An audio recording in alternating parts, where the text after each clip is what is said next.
अब तक आपने देखा, राजा भोज के परोपकार की कथा में उन्हें पता चलता है कि मत्स्यगंधा नामक जलपरी को एक सामंत ने लोभवश बंदी बना लिया है।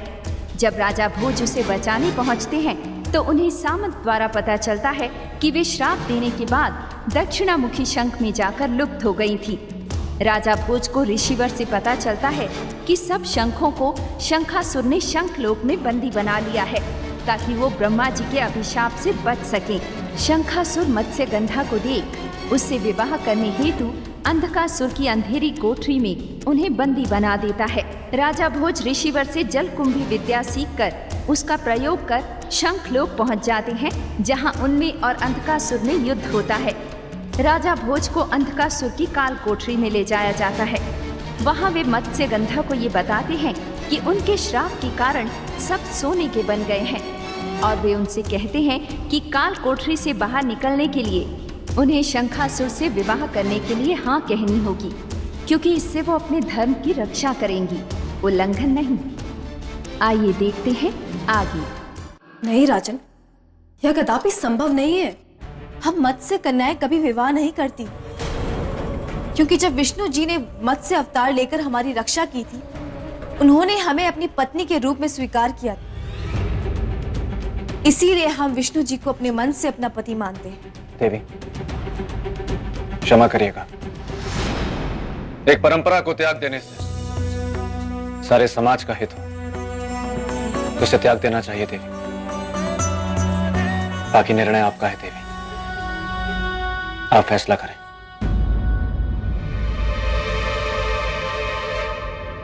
ठीक है राजन, जैसा आप चाहते हैं वैसा ही होगा। धन्यवाद देवी, आपका बहुत बहुत धन्यवाद।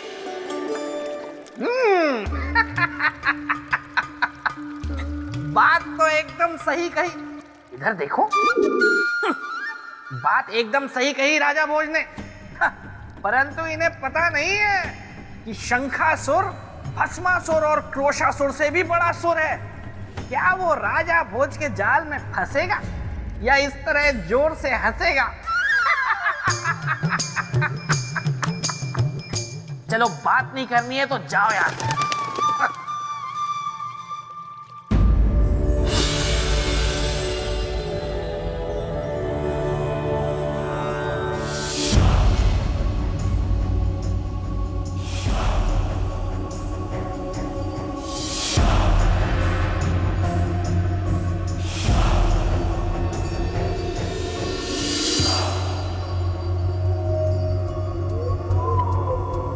यही है ना तुम्हारा काल बनने का इच्छुक?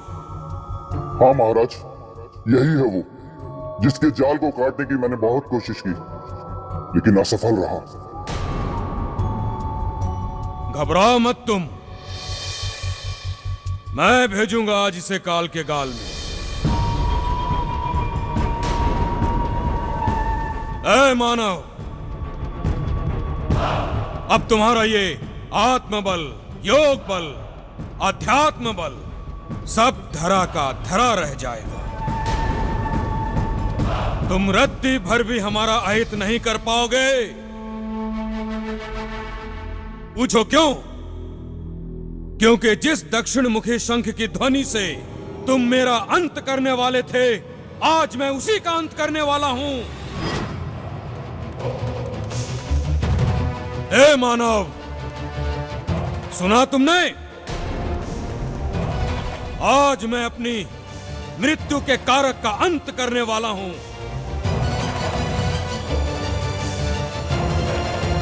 महाराज, आपके डर से इसकी वाणी चली गई है, गूंगा हो गया है ये। आइए और चलकर इस मनहूस को समाप्त कर दीजिए।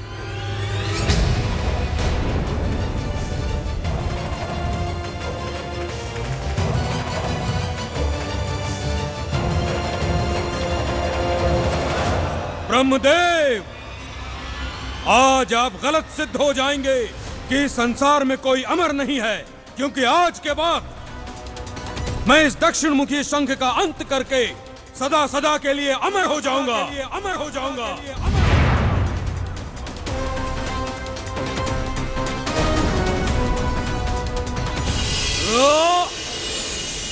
क्षमा महाराज, क्षमा कि मैंने आप जैसे वीर और महाशक्तिशाली पुरुष का विवाह प्रस्ताव ठुकराया।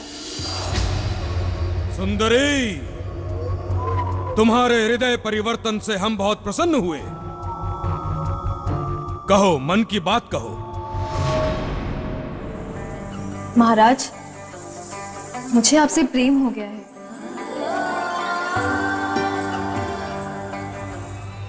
महाराज, इसकी बातों में मत आइएगा। ये इसका प्रेम पाश नहीं, प्रेम फांस है। ये आपको फंसाने और इस शंख को बचाने की इसकी चाल है। चुप, तुम चुप रहो।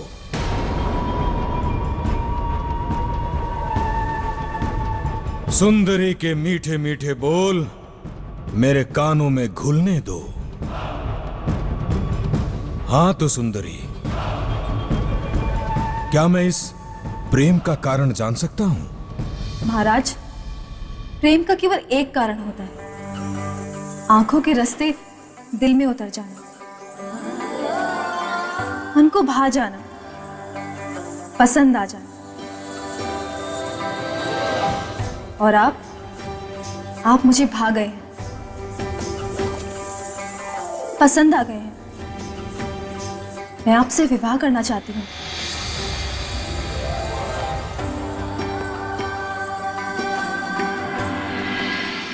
विवाह?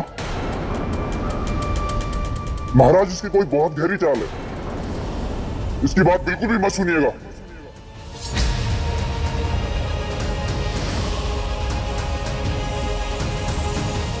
महाराज, आपके मित्र मुझ पर आरोप लगा रहे हैं। यदि आपको मेरी बातों पर विश्वास नहीं तो आप मेरी परीक्षा ले लीजिए।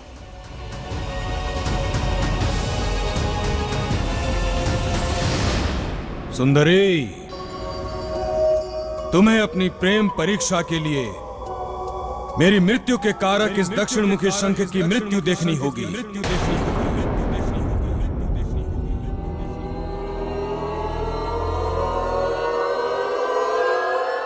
देखूंगी। जो मेरे पति की मृत्यु का कारण बने, उसकी भला मुझे क्या आवश्यकता हो सकती? इसे नष्ट कर दीजिए महाराज।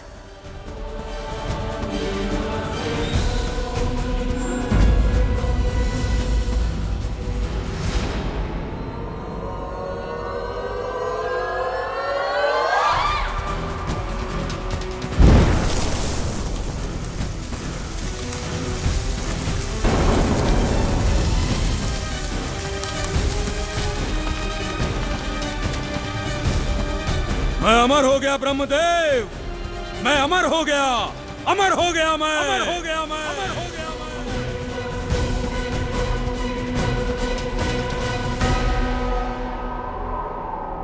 सुंदरी, तुमने हमारे प्रेम को पहचाना है। मैं हृदय से तुम्हारा आभारी हूं। आओ हमारे साथ, हम आज अभी तुमसे गंधर्व विवाह करेंगे। चलो आओ।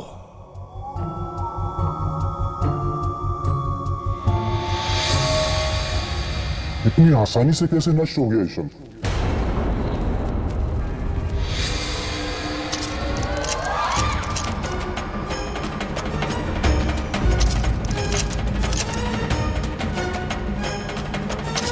ये कैसा अनर्थ है?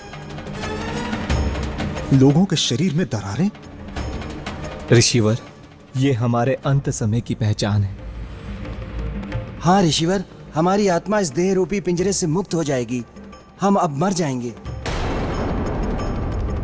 और वैसे भी अब हम अधिक दिन तक जी नहीं सकते, क्योंकि हम भोजन कर नहीं सकते, पानी पी नहीं सकते, चल फिर नहीं सकते, तो कैसे सहेंगे आत्मा के भार को ऋषिवर? इसीलिए तो हमारा ये सोने का शरीर जगह जगह से टूट रहा है। इस शरीर को टूटने से केवल एक ही उपाय से रोका जा सकता है, वो ये है कि इन्हें भोजन की गर्मी व शक्ति दी जाए, जैसे देवताओं को हविष्या दिया जाता है धुएं के रूप में।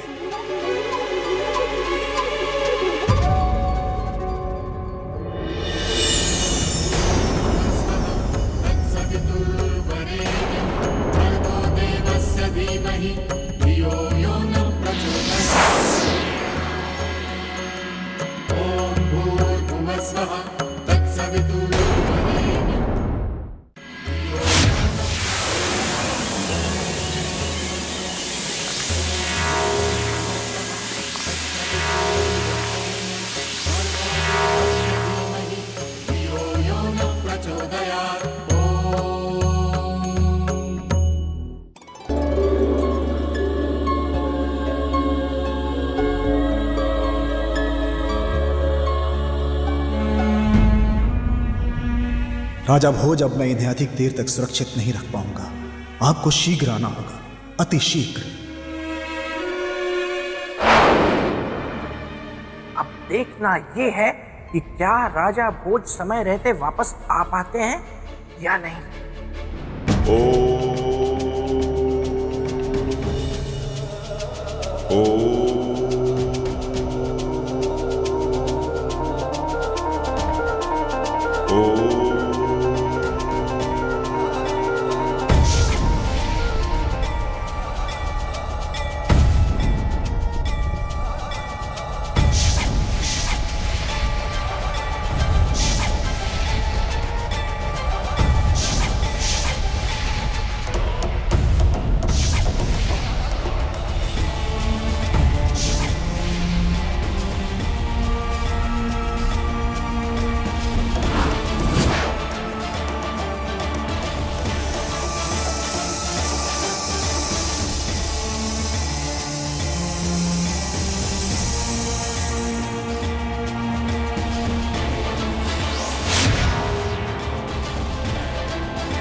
नहीं, ये नहीं हो सकता।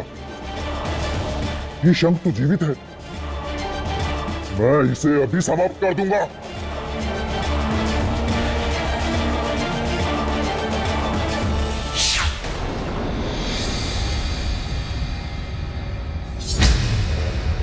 अंधकासुर, तुम्हारे अत्याचार का समय समाप्त हो चुका है। अब मैं तुम्हें तुम्हारे अत्याचारों का फल दूंगा।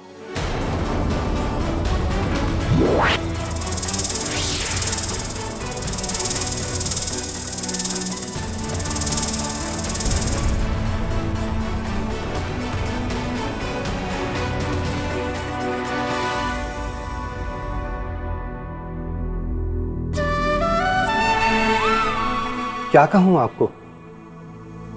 किस नाम से संबोधित करूं? बुद्धिमान विचारवान कहूं या कहूं एक योगी राजन? शंखदेव, आप मुझे केवल परोपकार का पुजारी कहें। आप धन्य हैं राजन। आप धन्य हैं कि इतना महान कार्य करने के बाद भी श्रेय अपने सर नहीं ले रहे हैं। पर मैंने ऐसा कुछ भी नहीं किया शंखदेव। कुछ ना किया होता तो शंखासुर के अंत का मार्ग ना खुलता और मैं जीवित ना बचता। वो तो आपका ही विवेकपूर्ण निर्णय था और योग बल था कि दोनों ही कार्य सफलतापूर्वक संपन्न हो गए। शंखदेव, अभी इससे भी महत्वपूर्ण कार्य शेष है। शंखासुर का अंत और देवी मत्स्यगंधा से उसके विवाह को रोकना। परंतु इस कार्य में मुझे आपकी सहायता चाहिए। राजन, मैं हर प्रकार से आपकी सहायता करने के लिए सहर्ष प्रस्तुत हूं। धन्यवाद।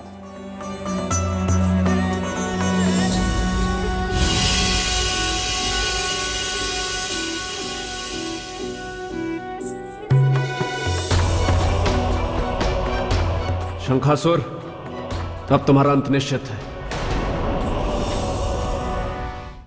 ये आप लोगों का गंधर्व विवाह है और गंधर्व विवाह में वरमाला के आदान प्रदान मात्र से ही आप दोनों एक दूसरे के पति पत्नी हो जाएंगे। सर्वप्रथम वधू वर के गले में वरमाला डालेंगी।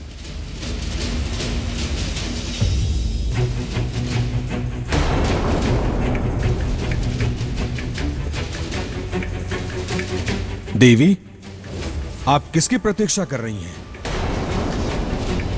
मेरी मेरी मेरी मेरी ताकि मैं आपके विवाह के शुभ अवसर पर शंख बजाने का ये शुभ कार्य कर।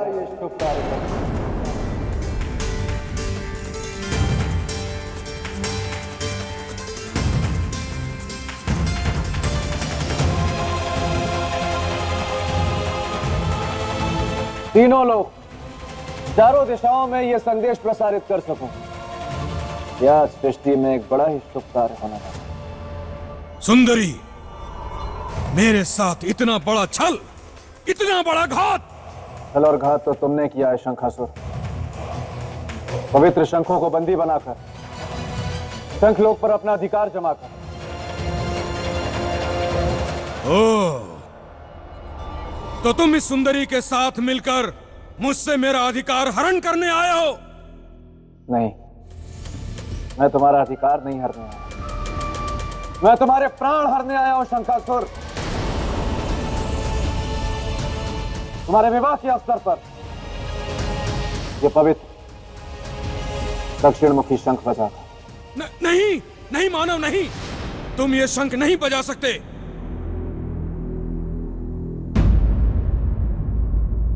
नहीं बजाने दूंगा तुम्हें ये शंख, नहीं, हरगिज नहीं। तुम्हारा ये मुझे मारने का प्रयास विफल होगा। मैं इतना दूर चला जाऊंगा कि तुम्हारी ये शंख की ध्वनि मेरे कानों को सुनाई नहीं देगी, और ये शंख की ध्वनि मुझे नष्ट नहीं कर पाएगी। शंखासुर, ये पवित्र दक्षिणमुखी शंख है। तू संसार के किसी भी कोने में क्यों ना चला जाए, इस शंख की ध्वनि के प्रहार से नहीं बच सकता। तेरी मृत्यु निश्चित है।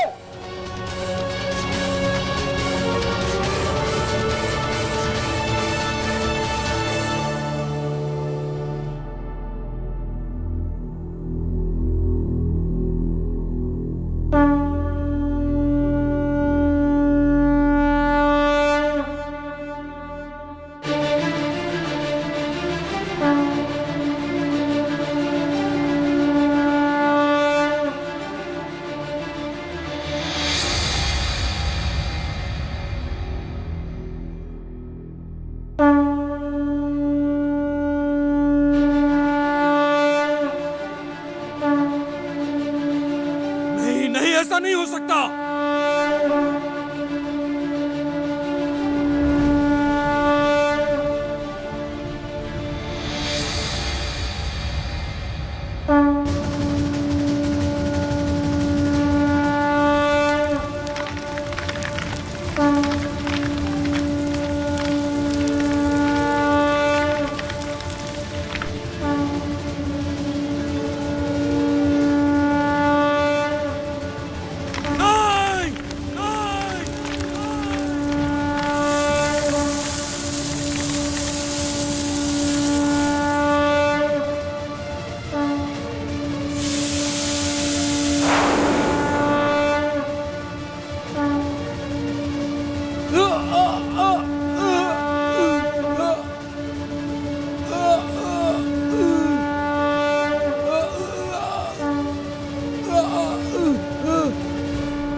मेरा धर्म बचाने के लिए आपको बहुत बहुत धन्यवाद राजन। देवी, कुछ देर के लिए आपका मन शंका से भर गया था ना? शंका से नहीं, पर भय से अवश्य सिहर उठी थी। राजन, जहां आप जैसा साहसी, निस्वार्थी, परोपकारी और पुरुषार्थी होगा, वहां भय अधिक समय तक नहीं रह सकता। आपका बहुत बहुत धन्यवाद राजन, जो आपने इस पवित्र शंखलोक को एक असुर से मुक्त कराया, हमारे जीवन की रक्षा की, और वो भी निस्वार्थ। शंखदेव, मैंने तो बस अपने मनुष्य होने का धर्म निभाया, और परोपकार ही तो मनुष्य का पहला धर्म, उसे मैं कैसे छोड़ देता? राजन, हम सभी आपके ऋणी हैं। धन्यवाद देवी।